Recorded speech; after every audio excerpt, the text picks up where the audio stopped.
Look up at the stars on a clear night, and you feel a sense of cosmic wonder. But look out at a dark, stormy ocean, and you feel something else: pure, primal terror. For most of human history, the sea was a hungry and indifferent graveyard for the brave.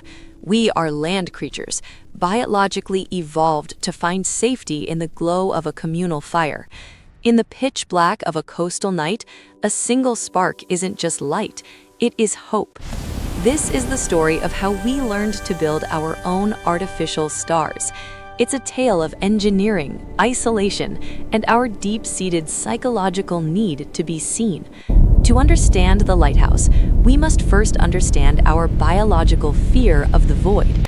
We are phototactic beings, naturally drawn toward light like moths to a flickering flame. And so, we began to build monuments against the darkness of the natural world. In the 3rd century BCE, the city of Alexandria wanted to project its massive wealth. The architect Sostratus of Cnidus was commissioned to build something truly and utterly impossible. He built a tower over 100 meters tall on the small island of Pharos. It was the first true lighthouse, using a massive fire and polished bronze mirrors. Historians like Strabo documented that the light could be seen for over 30 miles. For over 1,000 years, it stood as a wonder of the ancient world. But the Pharos was more than a tool. It was a psychological anchor for sailors. It signaled that you were no longer in the wild, but within reach of civilization. Unfortunately, a series of earthquakes eventually brought the marble giant crashing down. Its ruins still lie underwater today, a silent graveyard of the first great beacon. Why are we still so fascinated by these lonely, vertical buildings in the modern age? Psychologists suggest it is because lighthouses represent the constant in a fluid world. In a storm, everything is moving, shifting, and potentially trying to kill you. But the lighthouse is a fixed point, an unwavering promise of terrestrial stability. This creates a secure attachment response in our brains, effectively lowering our stress. We also love the aesthetic of cozy isolation, being safe inside while it's wild outside. There's a romantic curiosity about the person who lives on the edge of the world.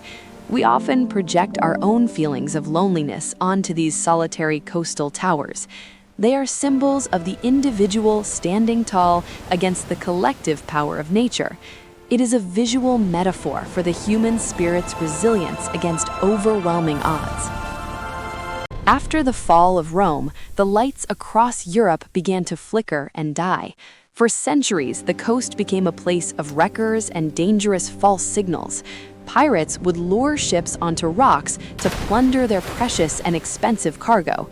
Without centralized power, the ocean returned to being a lawless and dark void. It wasn't until the 17th century that governments realized lighthouses were essential for trade. Early modern lighthouses used candles, but they were pathetically weak against heavy fog. Coal fires were better, but the smoke often covered the windows in thick soot. If you were a sailor in 1750, you were basically guessing where the land was.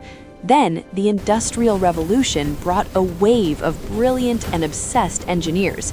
They didn't just want to build towers, they wanted to master the physics of light. Enter Augustin Fresnel, a French physicist with a very bright and innovative idea.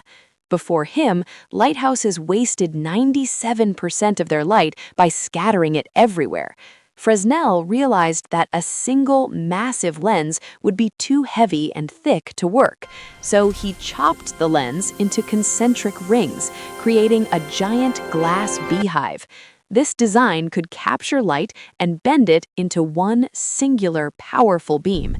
It was a revolution that allowed a small lamp to be seen from the horizon. These lenses were works of art, made of thousands of hand-polished glass prisms. By 1850, the Fresnel lens became the gold standard for every major lighthouse. Ships could finally navigate with precision, saving countless thousands of human lives.